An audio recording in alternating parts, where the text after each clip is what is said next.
저는 고려 21 행정사 사무소의 임현 행정사입니다. 오늘은 음주운전을 한 사실이 명백함에도 불구하고 음주운전에 대해서 무죄 판결을 받은 1심과 2심에서 무죄 판결을 받은 사례에 대해서 살펴보도록 하겠습니다.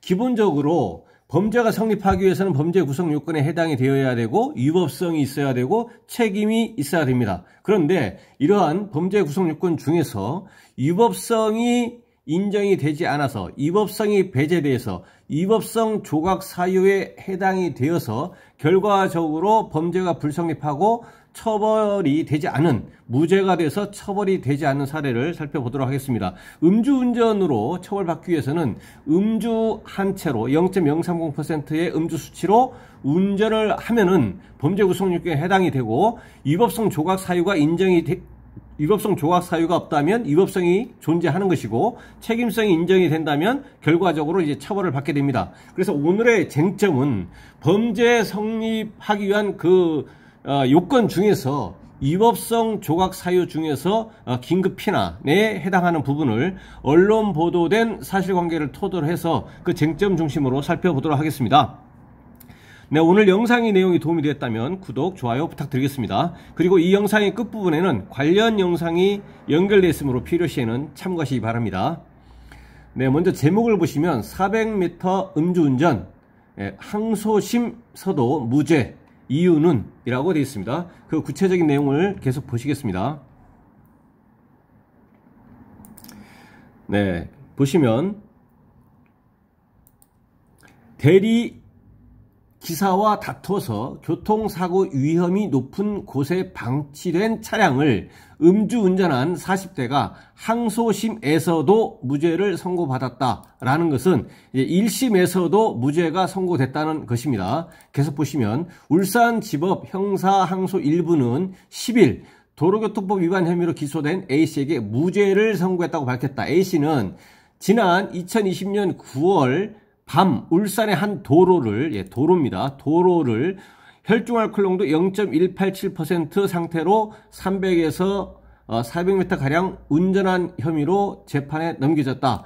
음주운전한 사실이 경찰에 적발이 돼서 경찰에서 수사를 하고 경찰에서 사건을 검찰로 송치했더니 검사가 기소를 해서 재판을 받았는데 그 건에 대해서 음주운전 이 요건과 관련해서 수치는 0.030% 이상이어야만 음주운전이 성립이 되고 음주운전이 성립이 되었을 때를 전제로 해서 초범이었을 때 사고가 발생하지 않았을 때 0.080% 이상이어야만 면허 취소의 대상이 되고 0.080% 미만이면 100일 면허 정지 대상이 됩니다. 그리고 도로에서 운전을 했다고 했기 때문에 벌금 등 형사처벌뿐만 아니라 면허 정지, 면허 취소와 같은 행정처분의 대상이 됩니다. 그렇다면 이 사안에서 모든 혐의가 인정이 된다면 도로에서 0.187%의 음주 수치로 음주운전을 했기 때문에 이 운전자는 형사처벌은 일반적인 경우에 전부 다 인정이 된다면 약 800에서 900만 원 정도의 벌금형을 받게 되고 이와 별개로 면허 취소 플러스 면허 취소 결격 기간 1년 취소라는 행정처분을 받게 됩니다. 이와 같이 음주운전이 인정이 돼서 일반적으로 약식명령에 의해서 0.187%에 해당하는 벌금형을 받게 되면 그 약식명령에 불복해서 7일 이내에 정식재판을 청구를 할 수가 있습니다. 정식재판을 이제 청구를 해서 감형 등 구제를 받을 수가 있는 것이고 일반적으로는 이제 감형되는 경우는 드물고 올라갈 수도 있고 내려갈 수도 있지만 이 경우도 이제 드뭅니다. 그래서 일반적으로는 이제 약식명령에 의한 벌금형이 그대로 유지가 된다라는 것입니다.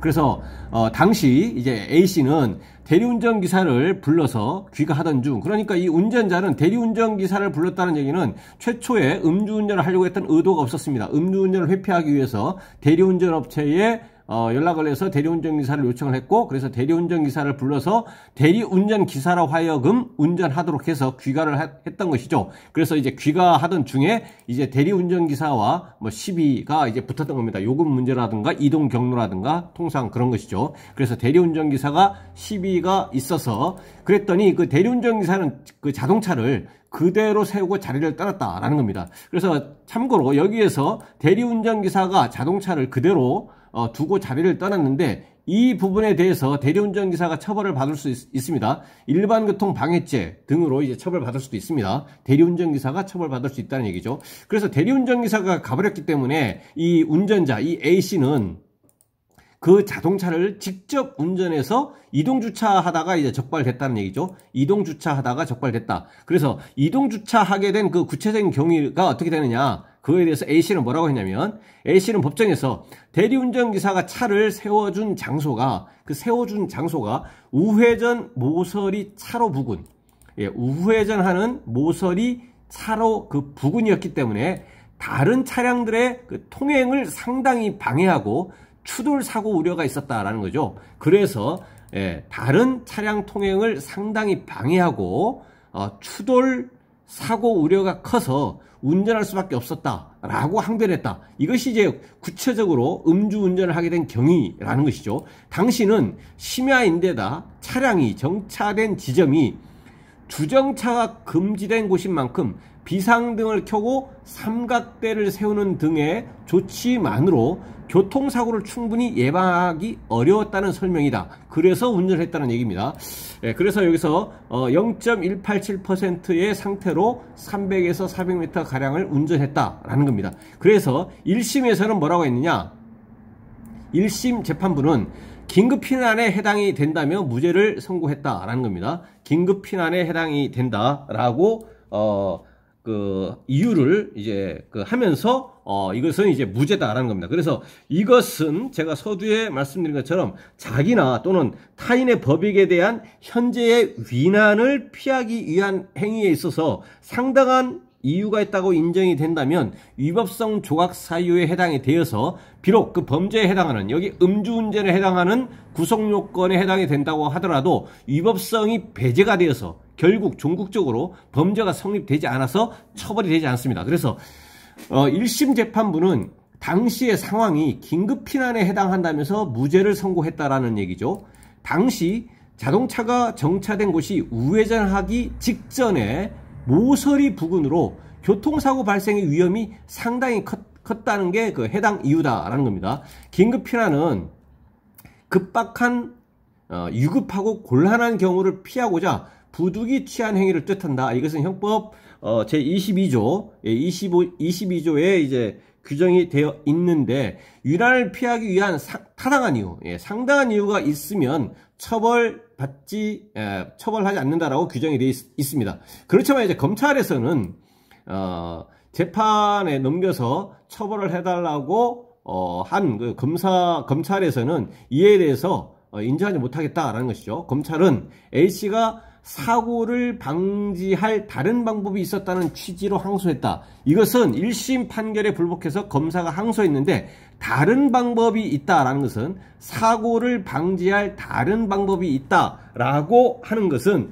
당시의 위난, 교통사고 발생이 우려가 되는 것을 이제 방지하기 위해서, 그러한 위난에 처한 것을 방지하기 위한 어떤 조치를 할 때 그러한 그 수단이 유일한 방법이어야 된다는 얘기죠. 그러니까 유일한 방법이 아니고 다른 방법이 있다면 그러한 방법을 택하면 될 것이지, 그 유일한 방법이라면 그 방법을 택할 수밖에 없었지만 다른 방법이 있다면 그거를 택하면 된다라는 겁니다. 그래서 검찰에서는 당시에 위난을 피할 방법이, 다른 방법이 또 있었을 것이다 라는 겁니다. 예를 들어서 뭐 여러 가지가 있을 수가 있겠죠. 뭐 119에 전화를 한다거나 뭐 등등의 이러한 것을 이제 검찰에서는 이제 주장을 하면서 1심 판결에 불복해서 이제 항소 2심으로 넘어갔다라는 것입니다. 하지만 항소심 재판부는 A씨의 이동거리는 아까 300에서 400m, 그 다음에 경로 등을 보면서 당시에 구체적인 주정차한 지점, 그 다음에 당시 도로 상황을 다 고려를 이제 한 판단입니다. 결과적으로 항소심 2심 재판부는 A씨의 이동거리와 경로 등을 보면 차량 통행이 없는 가장 가까운 곳에 차량을 정차한 것으로 보인다며, 당시 직접 운전하는 것 말고 다른 방법이 있다는 것을 증명할 수가 없다고 판단했다. 당시에 이 운전자가 직접 운전해서 그 위난을, 교통사고 발생이 우려되는 것을 피하는 방법 이외에는 다른 방법이 없다라고 결과적으로 이제 2심 재판부에서 이제 그 판단을 한 것이죠. 그렇기 때문에 그 법원에서의 이제 판결은 이제 존중이 돼야 되고 하기 때문에 2심에서도 이에 대해서 이제 긴급 피난이 인정이 되어서 비록 음주 운전을 했지만 위법성이 조각이 되어서 처벌할 수 없다라고 이제 판결을 한 것이다라는 것입니다. 그런데 제 개인적인 견해는 여기서 보면 물론 이제 법원 항소심 재판부에서는 A씨의 이동 거리와 경로 등을 이제 구체적으로 판단해서 한 것이겠지만 300에서 400m라면 당시에 귀퉁이에 그 우회전하고 있는 우회전 모서리 차로 부근에 정차가 돼 있어서 다른 그 차량들과의 통행을 방해하면서 교통사고 발생이 우려됐기 때문에 결국 당시의 구체적인 상황을 고려해서 300에서 400m를 가량을 운전했다는 것인데 근데 300에서 400m를 운전하지 않고서도 당시에 이와 같은 위난에 대해서 위난을 이제 피할 수도 있지 않았을까? 뭐 100m만 운전했더라도 그러지 않았을까? 그런 차원에서 검찰에서는 그런 위난 행위를 피할 수 있는 상황이 소멸될 수 있는 운전 거리, 그 거리를 초과한 운전은 이미 위난 상태가 해소가 되어진 상태이기 때문에 긴급 피난이 인정이 되나? 라는 그런 의문으로 항소를 하지 않았을까라는 생각을 합니다. 그래서 일반적으로는 이런 위법성 조각 사유가 인정되는 경우는 상당히 엄격하게 해석하는 경향이 있습니다. 그래서 어쨌든 오늘은 음주한 채로 운전을 한 사실이 명백함에도 불구하고 당시에 구체적인 운전을 하게 된 동기, 경위에 있어서 긴급 피난이라고 하는 것이 인정이 되어서 형법상의 위법성 조각 사유에 해당이 되었고 그래서 범죄가 성립되지 않아서 결과적으로 처벌을 받지 않은 무죄 선고를 받은 사례에 대해서 살펴봤습니다. 물론 이렇게 그 음주운전에 대해서 무죄 선고를 받아버리면 이와 별개로 이제 경찰에서는 0.187%, 0.080% 이상이기 때문에 면허 취소 처분을 했을 것인데 이 무죄 판결문, 확정된 무죄 판결문을 경찰에 제출하면 취소가 되어진 면허에 대해서 철회하는 절차를 거치게 됩니다. 그래서 오늘은 음주운전에 대해서 무죄 판결을 받은 사례를 언론 보도된 사실관계를 토대로 해서 살펴봤습니다. 네, 오늘 영상의 내용에 질문 있으시면 댓글 남겨주시고 그러면 대댓글이나 별도 영상으로 답변 드리겠습니다. 네, 오늘 영상의 내용이 도움이 됐다면 구독, 좋아요 부탁드리겠습니다. 네, 감사합니다.